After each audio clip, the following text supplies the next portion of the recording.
Hello, everybody, and welcome to The Real Frame of Mind presents movie reviews. I am your host, Trace Patchen.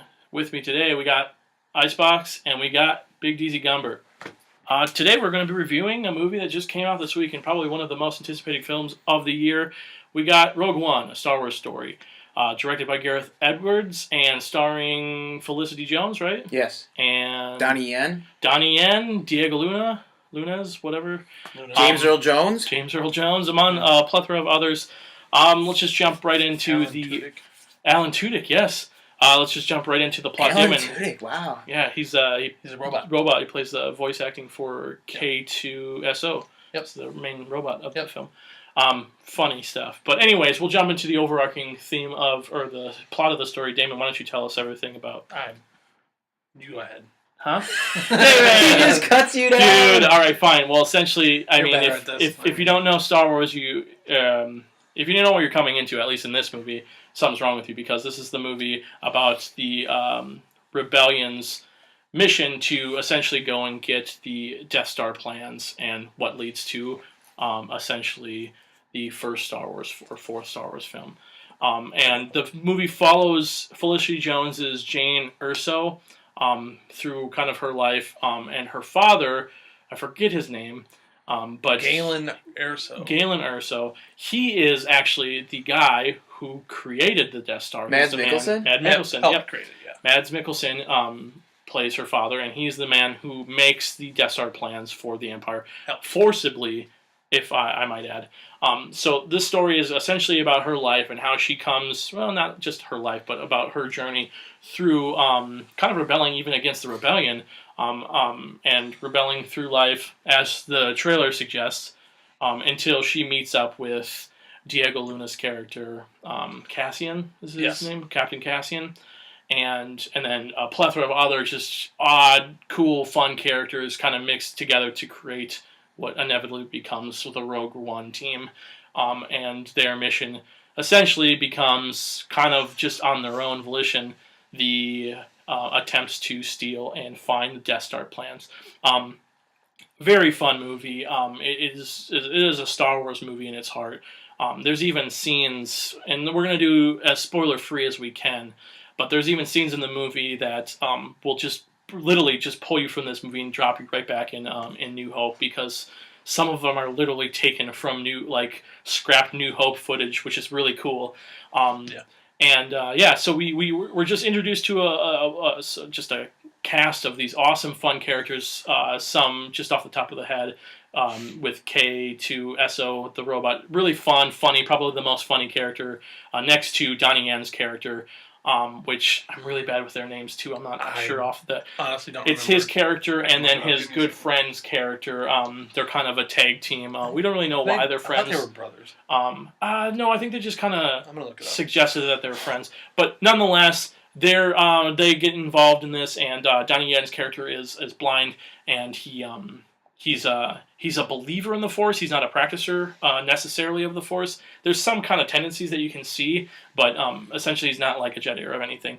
A really cool thing about them is that they're on this planet that their job is to guard the crystals that make the lightsabers, which is a pretty cool nod, because it's not really talked about in any of the movies ever. No, you have to go back to the Clone Wars TV show to actually see how you have to get the crystals. Right, exactly. And another cool thing is that from the Clone Wars, they brought in a character called Saw Gerrera, who was played by Forrest Whitaker, taken right from the Clone Wars animated series, which is a really cool blend because Clone Wars is considered canon.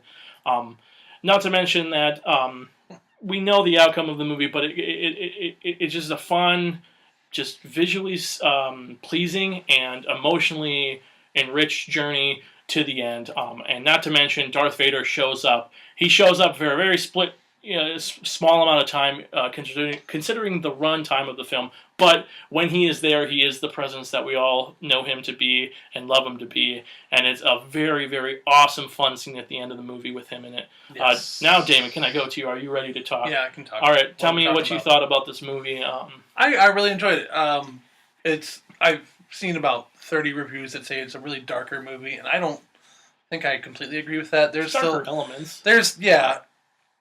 I don't think it's like that much darker than say The Force Awakens. I mean, there's still very adult themes in both movies. There's obviously the overarching like kind of the religious aspects of the Force that still leak through and absolutely kind of make it a little less like dark. But I think overall, I mean, people are dying left and right in both movies. I mean, it's war. It's a war movie. That's what this entire series is about. Which is great. Hence Star Wars. Which is great because they really emphasize the war in this. For sure. And I think this is a fantastic war movie, and I think it's a really good like a kind of a spy movie, but not really a spy movie. Like it's kind of like infiltrating, into the it really is territory kind of thing. And I think it's before I jump over to Scott, I think it's a nice like blend of the rebellious aspects because I mean for all the other Star Wars movies. We follow a specific character, a specific family lineage, essentially the Skywalker family, and we follow them pretty closely. So you don't get to see all of the aspects of the rebellion kind of unfolding. And this one is a movie that stands on its own. And I think that's the biggest part to take away from this movie is that it has. I mean, it's in the same world. Obviously, Darth Vader's in it, but it has really nothing to do with Luke Skywalker or Rey or Darth Vader. Even it is about these characters who do this essentially universally important thing that helps lead to the rest of the Star Wars movies we love. Scott, what do you think? You're gonna get you're gonna get a Star Wars movie when you go to see this movie. It's visually pleasing. It's very action packed, and you have the characters that are both serious and then comedic at times, which what we're used to from Force Awakens to New Hope, whatever. Yeah, right. But I don't think that you're gonna get anything that you didn't expect to get. Yeah. I don't know if you're gonna get anything that's super stunning or shocking. And personally, seeing how Vader's in there for only a few minutes, aside from what you get from him, I wanted more. So right, and that seems to be like a big thing. A lot of people wanted more. I thought it was fine just because I knew it wasn't about him. But yeah, I mean, definitely, especially when you see that final scene at the end, you definitely want more from it. Why don't we jump and transition over to some of the negatives, what you thought of the movie, Damon? Negative-wise, I mean, I read a review where they said the characters weren't fully fleshed out, and I think that's relatively true. I mean, there's some interesting banter between Donnie Yen's character and one of the other characters, but like that's as like much backstory into those two characters as you get, and I feel like there could have been more. Like they're just kind of these guys who get thrown into this situation. They just help out Rey, or not Rey, sorry, Felicity Jones' character. She looks just so much like Rey that it's crazy. They help out this character. Are you being serious? Yeah. Oh. I think they look resemblance. Okay, well, at times the brunettes, skinny white brunettes. Yeah, skinny white brunettes, British brunettes. Yeah. Fuck me. Sorry. No, it's just like they just randomly show up at one point and they're just kind of thrown into this and they're like, here, now you're a part of the team. Right. Like there wasn't really the story is good overall. I feel like the characters are a little weak. With the exception of Jyn and Cassian. What do you think? I would agree that I wanted to see. This is always the thing that I have an issue with is that when you give backstory to characters, then people complain about it being too much of a backstory or origin story. Where's the happy medium? And then when you don't get enough, then you bitch about or you complain about it not having enough, backstory. So. Yeah, it doesn't have enough backstory with some of the characters, which again is fine. It's a Star Wars movie that you can sit back and enjoy. Mm-hmm. But again, like I said, I just wanted more Vader. Definitely. And I just feel like with Gareth Edwards' track record with Godzilla and now with teasing and not giving enough. Yeah. Okay. If he was in this room, I'd probably give him a knuckle sandwich. I thought it. Well, with that.